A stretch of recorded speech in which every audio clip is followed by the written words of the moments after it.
Hello, my name is Kathleen Lugerich, and I'm the Director of Programs and Education for the Army Historical Foundation and your host for Army Artifacts, a program that demonstrates Army history can be found everywhere. Today, our guest is Dr. Andrew Hammond, who is the historian and curator for the International Spy Museum in Washington, D.C. And our topic will be how the Ghost Army used the art of deception to defeat Germany in World War II. Dr. Hammond, thank you so much for joining me today. It's a pleasure to be with you, Kathleen. I'm really excited to speak to you. Now, the Ghost Army, which we've learned was composed of the 23rd Headquarters Special Troops and 3133rd Signal Service Company, was activated in 1944 and was composed of 1,100 soldiers and was the first mobile multimedia and tactical deception unit in the United States Army, capable of simulating the appearance of 30,000 soldiers. It's a 20% increase, or excuse me, 2,600% increase. So, Andrew, can you start off by telling us why the Ghost Army was created? Sure. So, I think the most obvious reason is that Nazi Germany was a highly effective, and there's of course there's ways in which the German military is not effective or is inefficient, but generally speaking, we're talking about a very competent, battle-hardened, body of soldiers, sailors, and airmen who are propelled by an ideology that's filtrated into every aspect of American society. And for the previous maybe couple of hundred years or even more since the time of Frederick the Great, there's a long military tradition there where Germany and the German states think very seriously about the nature of warfare. So the most obvious reason is these people are no joke. So we need to do everything in our favor to make sure that we can defeat them. So of course, during this period of time, the British and then the Americans, through a variety of theatres, they're beginning to get more battle experience. They're beginning to ramp up their mobilization efforts and so forth. But the Germans are still very formidable. So in the history of warfare, there's so many examples where you pretend to be somewhere that you're not, or you pretend to have more emphasis in one particular area where you don't have it. So like one of the most famous examples that I can think of is the Battle of Pharsalus with Julius Caesar beats Pompey the Great, and he does that. He's got a smaller army. He's on the back foot.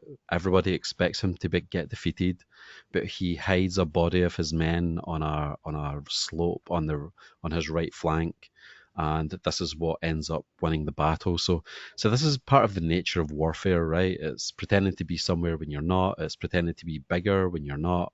It's pretending to be dead when you're alive.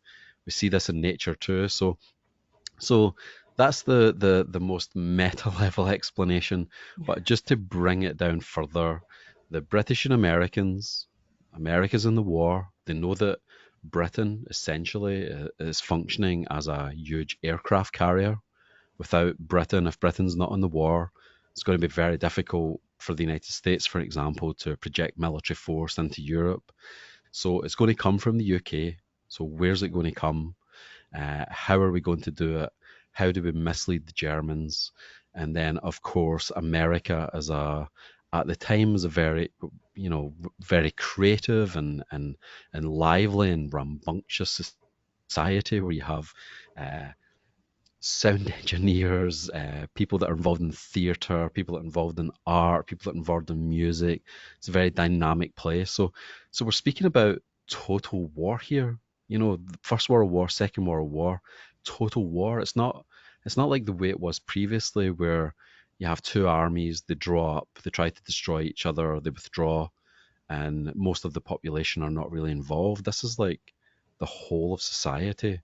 So why wouldn't we marshal and mobilize the skill sets that we have? And one of the skill sets that the United States had was all of these very creative, interesting, dynamic people. So they get recruited into the narrower sense of the Ghost Army that you mentioned at the beginning, Kathleen.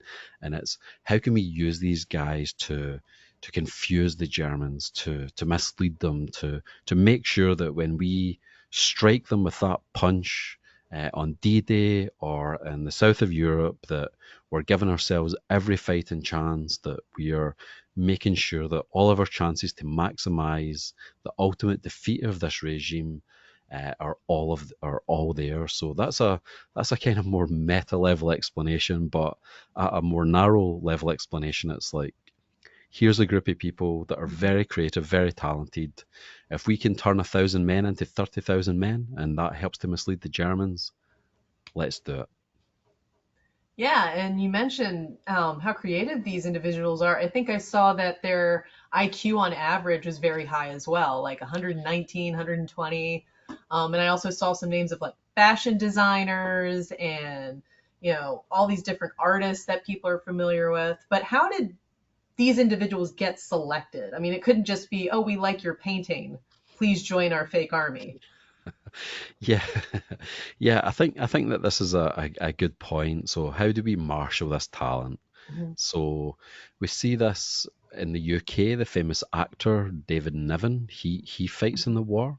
In the United States, Jimmy Stewart, big celebrity at the time, drops out and flies bomber missions over Germany. So many people, in the United States, there's a famous book, The Good War. So World War II, more than any other one, it's very black and white. There's the good guys and there's the bad guys. Everybody wants to do their thing, but how do we get these people? So if we think about where these people live, it's a supply and demand issue. So if we want them, how do we get to them? So let's put out adverts in art schools. Let's tap into the creative community. Let's spread the word that way. So it's all about, now you could do something that bypasses all of them by just going on Twitter or LinkedIn or something. But then They you had wish to they had Twitter back then. yeah. Or maybe but not. but then you had to get them where they were, and that involved going to particular places, maybe going through particular publications and so forth, because these types of people hang out in particular areas, and they're generally not in the types of places where you would maybe find people that were going to be storming the beaches in Normandy on day one, for example. And what types of equipment did the Ghost Army use? This one's really, really fascinating, and I find the history of this unit just really interesting. So one of the ways that I think about it, so as you mentioned at the beginning, Kathleen, the my job is the historian and curator at the International Spy Museum. So a lot of this is about deception, or a lot of it is about gathering, intelligence. So if we just think about intelligence, it's really about phenomena, or let's just call it stuff that's out there in the world. So things that are out there in the world, it could be sounds, it could be, for want of a better term, smells, it could be sights, it could be sensations. So for example, how does the United States find out that the Soviets have the bomb? Well, there's aircraft that pick up Mhm. materials in the atmosphere, for example. Or how did it find out about the deployment of Soviet missiles in Cuba? Well, imagery, intelligence, aircraft, satellites, all these types of things. So all this stuff out in the world, how do we gather it? How do we bring it in so that we can utilize it? So if you think about it in that sense, what are the Germans drinking in? Sights, sounds, all of these types of things. So let's manipulate that. Let's send out, let them see things that are not really there, or let's send out thousands upon thousands of radio communications that actually don't amount to anything.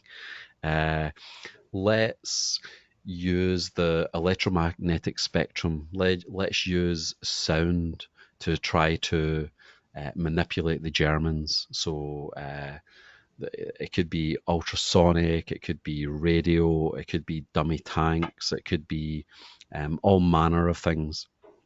Let's try to shape the information environment that the Germans are picking up in a way that makes them confused about our real intent and about what's Mhm. actually going on. So it's almost like a you're trying to paint a picture that's deceptive using sound, using light, using information that's going to mislead the enemy, and that's really one of the ways in which the Ghost Army came into its own. Yeah, and as Andrew was saying, you had mentioned, fake tanks, and I don't think people understand, like, no, these were actually things they built from wooden and metal structures to look like a tank, but they would drape over things. And I believe one of the terms was actually used, inflatable tank, to just mimic tanks being there. And I think people can, relate this back to the 250th. We're coming up to the 250th, the American Revolution. One of Washington's moves, fake cannons in Boston, make the British turn around. So just that sight, you're right. It just seeing it intimidates you. And Andrew also mentioned a lot of the sound, and I believe they'd set up like a record player or something just with sounds of like people in a camp. And I guess we're also relying on the fact that the Germans probably have scouts in the area trying to listen to all these things. So really, it's tapping into people's fears, like, oh. And I remember reading that these ghost armies were not well armed. They didn't have a lot. So if they were caught, they were gone. So this was not safe work. Yeah, I mean, I think that the whole Allied approach to dealing with occupied Europe, Nazi Germany is absolutely fascinating. And you mentioned the inflatable tanks. We've actually got one of them here at the International Spy Museum. You So actually if have an inflatable tank? I we've thought they were all got one. gone. No, we've got one Oh my here. gosh. Is it It's blown out up? on it's blown up. It's out on our foyer. So Oh if my any of God. your viewers want to come and view it, and we have other stuff that relates to this. We have patches from the Ghost Mhm. Army. So um, we have so many different things that relate to the Allied deception strategy, and so we spoke about the Ghost Army in the narrower sense of the term. So we're thinking about the 23rd and the 3133, but there's also and sometimes it gets confused, and for understandable reasons, Patton's Ghost Army, which is, the Ghost Army in the sense that Mhm. we began the conversation as more tactical deception. So that's 1,000 people pretending there's 30,000 people. But if we're talking about strategic deception, sorry, we're talking about we're not actually going to attack at the Pas de Calais, we're attacking at Normandy. So that's on a much bigger scale. And then, of course, there's the famous story of the FUSAG, or the First US Army Group, which General Patton was going to command. For some of the Germans, it's like, well, why would they not have Patton as a commander on D-Day? He's one of their more, aggressive and hard driving commanders, which probably more closely approximates the German way of war at this time. So let's use this to deceive the Germans. So there's a much broader campaign as well, Operation Bodyguard. So there's Mhm. this famous quote from Winston Churchill: the truth is so precious in wartime, it needs to be protected by a bodyguard of lies. So we have Operation Bodyguard, and this is there's so much that feeds into this. There is Operation Fortitude, which is one of the biggest parts. So Fortitude South, that's the Patton Ghost Army. That's the first US Army group. And one of the reasons, so for them, for example, the inflatable tanks and so forth were quite important, because this is within range of German reconnaissance aircraft. So they have to be able to, it's okay having the sounds and so forth, but if people can't see it, then they're Mhm. maybe going to see through the deception. And then you have Fortitude North, which the fictional British Fourth Army is based out of Edinburgh, and they're going to land on the coast of Norway. But because that's out of range of German reconnaissance aircraft, then that's not quite as important. So it's more just about the radio. It's more on paper. You don't have to have the dummy tanks and the endless rows of fake tents that soldiers are sleeping in and so forth. So it sort of depends where in this whole chessboard we're talking about. Then part of this as well is, if we broaden it out just to focus on espionage, So the 20 committee, the double cross committee. So this is a committee that's running German double agents to feed information, feed intelligence back to the Germans that play into the Allied deception strategy. So there's one. Some of these guys are so fascinating. You couldn't make these stories up. I'd encourage your listeners and viewers to go to check them out. So one's called Agent Garbo, one's called Agent Tricycle, one's called Agent Brutus. Go and read the stories of these guys. You literally cannot make this stuff up, but they're helping to ensure that the Germans are deceived into thinking the army's a different size than it really is, or that it's Mhm. going to strike in a different area than it really is. And then Mhm. even when we think about leading up to D-Day, there's fake paratroopers that are dropped. They're called Ruperts by the British and They're Oscars straw by bales. yeah, strawberries, exactly. Even if we think of the aircraft, again, it's about Mhm. painting this picture of deception.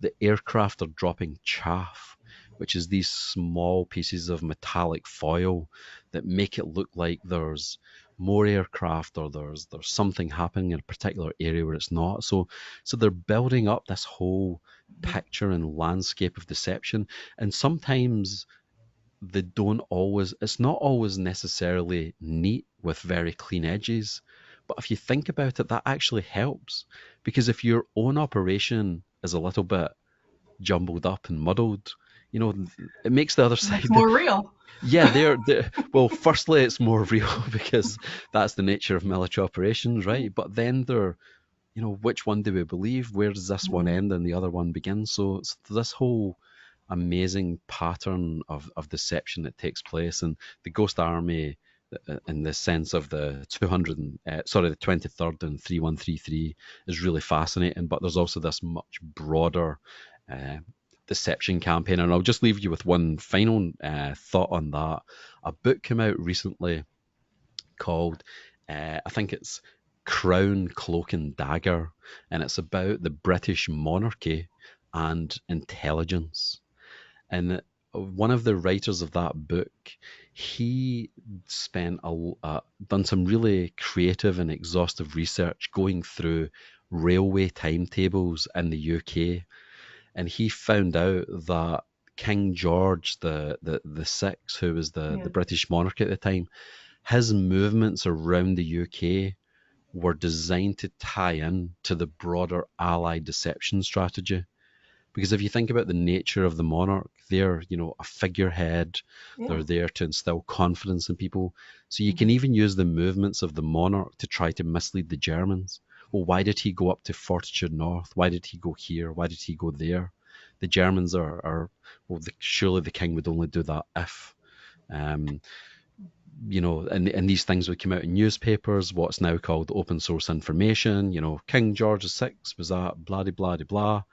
The Germans are thinking, what was he doing there? So there's so many different levels to this, and the Ghost Army, the 23rd and 3133 is a really, really fascinating part of this much broader story.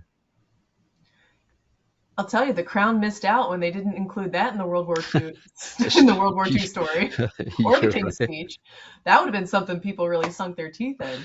It's But true. for those watching, the 23rd and the 3133, they didn't even get over to Europe till May, almost right before D-Day. And what you're talking about, Operation Bodyguard, this was over a year's worth of work and multinational cooperation between the United States and different allies. And it didn't even end at D-Day. It kept going, didn't it?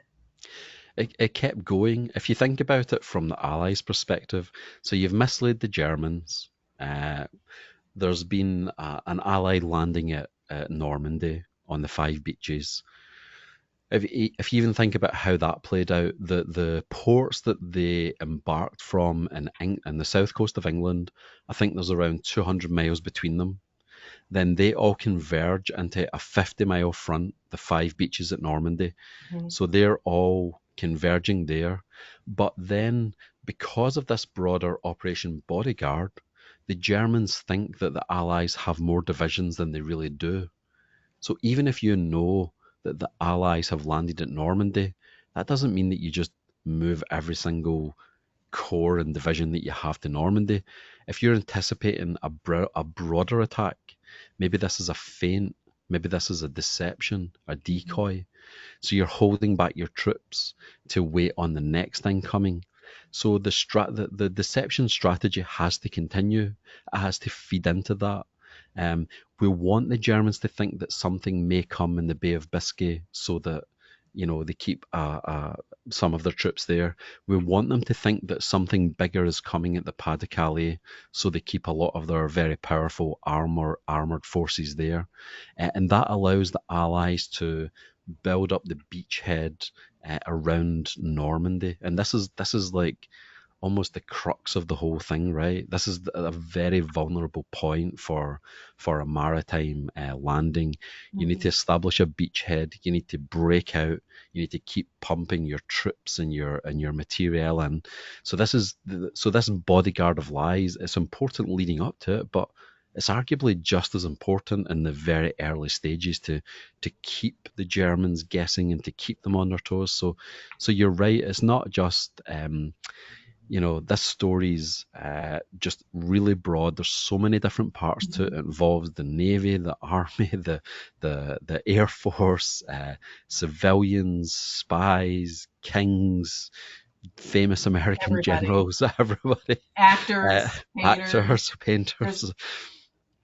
And it involves so much different things that's going on, and you're absolutely right. It doesn't begin 2 weeks before it, and it doesn't end the day of. This is something that stretches out for a long period of time. And of course, part of the lead up to this is the British and Americans continuing to learn.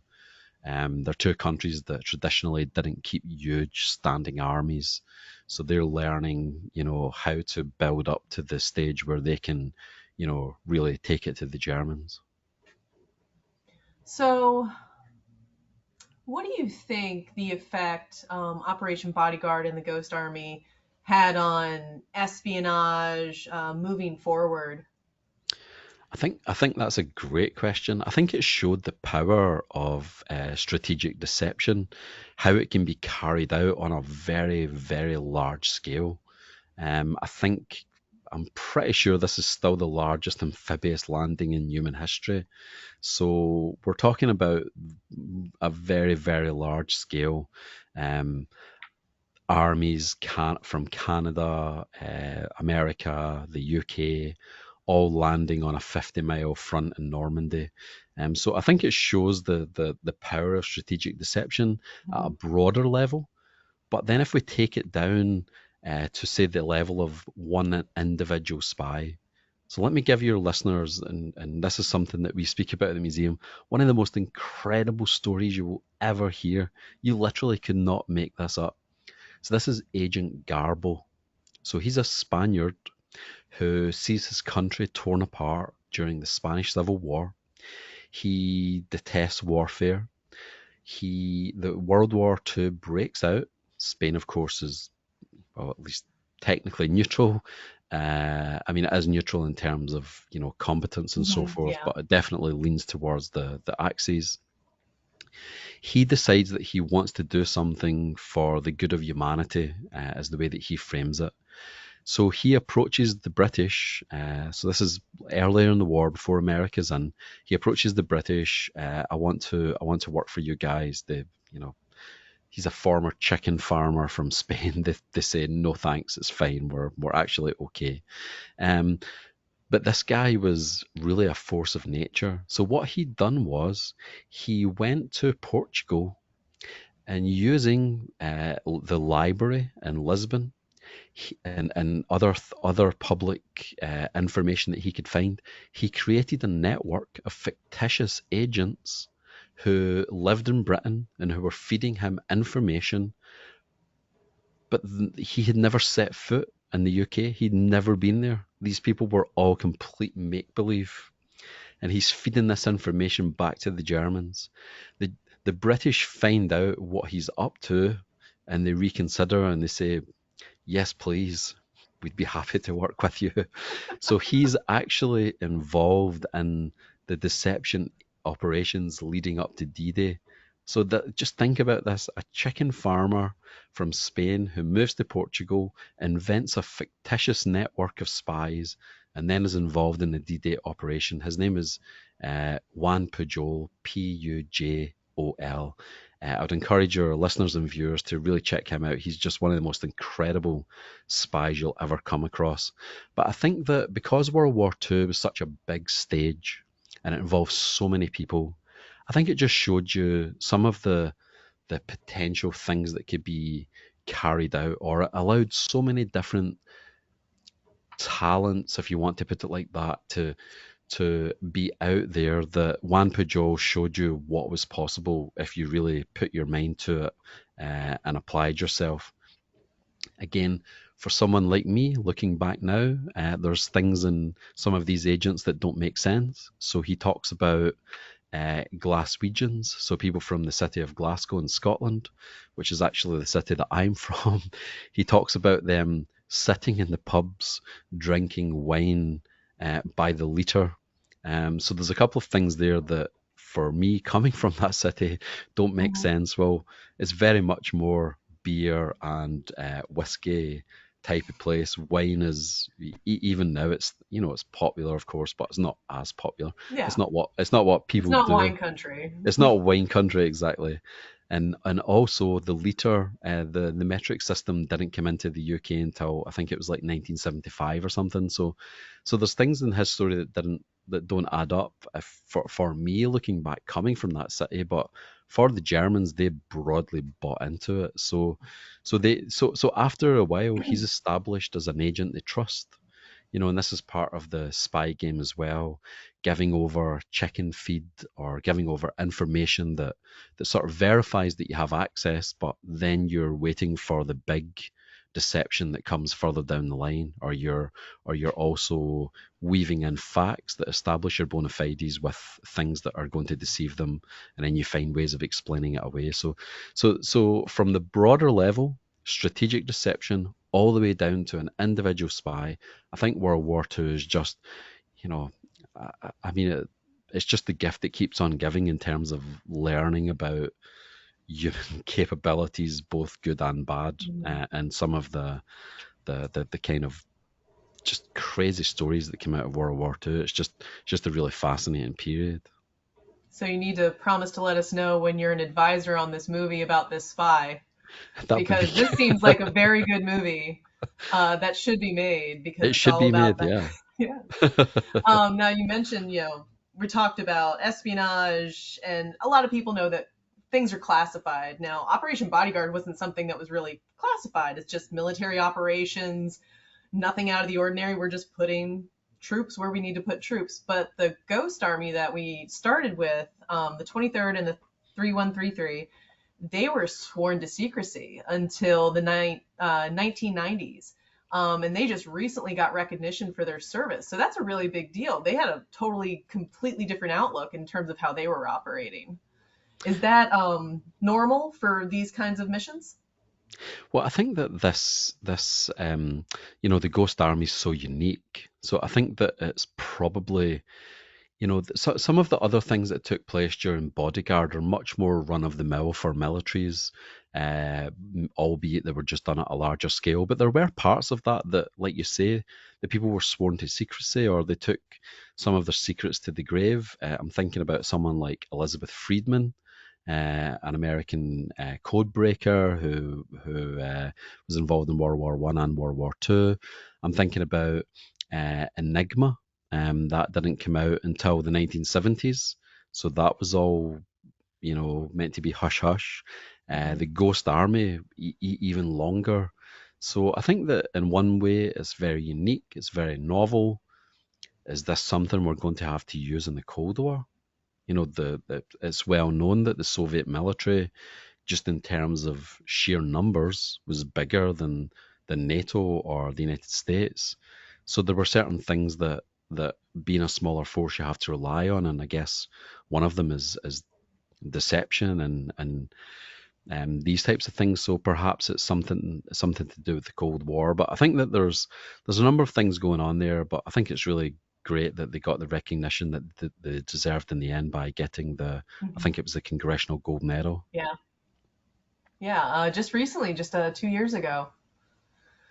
Well, thank you so much for joining me today. What does the Spy Museum have coming up this year that we should check out? Oh, we've got a few things going on which you really should come to see. So I get as excited as like a 7-year-old boy in an aircraft modeling store when we talk about this stuff. But a few things that we have coming up. So one thing that we have coming up is an exhibition called Bond in Motion, and it's a lot of the cars. Uh, Boats and other vehicles from the James Bond movies. So at the museum, we're involved. You know, most people's understanding of intelligence, let's be honest, comes from fiction. It comes from Oh yeah. watching movies, those types of things. So we meet people where they are, and we try to, help them understand the real world and the fictional world, and where one begins and where the other ends, and the relationship between both of them. So, I mean, for example, we've been speaking about World War II. Ian Fleming, the author of the James Bond novels, he Mhm. was a naval intelligence officer. He was involved in this world. So we've got that coming up. That's going to be, I think it's let me backpedal for a second. I believe that's from the 1st of March 2024 through until 2025. So it's going to be there for about a year. We've just recently um, reimagined our exhibit that showcases what we call the Washington Letter. So this is a letter that sets up America's first civilian spy agency, the Culper spy ring that's around Yep. Long Island, Connecticut, New Jersey, New York City. So this is the letter that Washington sends to really establish that. So that's been reimagined. I Just in time hope for the 250th. just in time for the Just 250th. in time. Exactly, Add it to exactly, your list to the VA 250th celebration. exactly. So those are two of the things that we have going on. Then, in terms of our some of other things that we have going on, we've got various things happening with our youth programming team, our adult programming Mhm. team, or I host our podcast, which is called Spycast, and today's episode is Lean Panetta. The next 2 weeks are a CIA psychologist. We've got an episode on the Zodiac ciphers. Last year we had a special series on Israeli intelligence. So if you're looking for a 360-degree view on intelligence, you can check that out. So we've got like so much different things always going on, and it's always a lively and interesting place to be. So I'm very happy I'm here, and I would encourage your listeners to come to visit us. Oh yeah, I'm so glad you mentioned the podcast because I was going to mention that too. Because a lot of us in the DMV, we have a long commute, always need something to listen to or watch on our phone if we're on the metro. But you can find Spycast on most of the podcast platforms: iHeartRadio, Spotify, Apple Podcasts. I've already got it saved so I can listen to some of these on my way home. So lots of things to check out for the Spy Museum virtually, on your phone and in person. Because now I have to come see inflatable tanks Please come. because the picture just doesn't do it justice. Is there anything else you'd like to add or say before we close the program? No, I think the main thing that I would say is that I think that for me, this stuff is, we've had fun today, and it's been a real pleasure speaking to you, but this is serious stuff.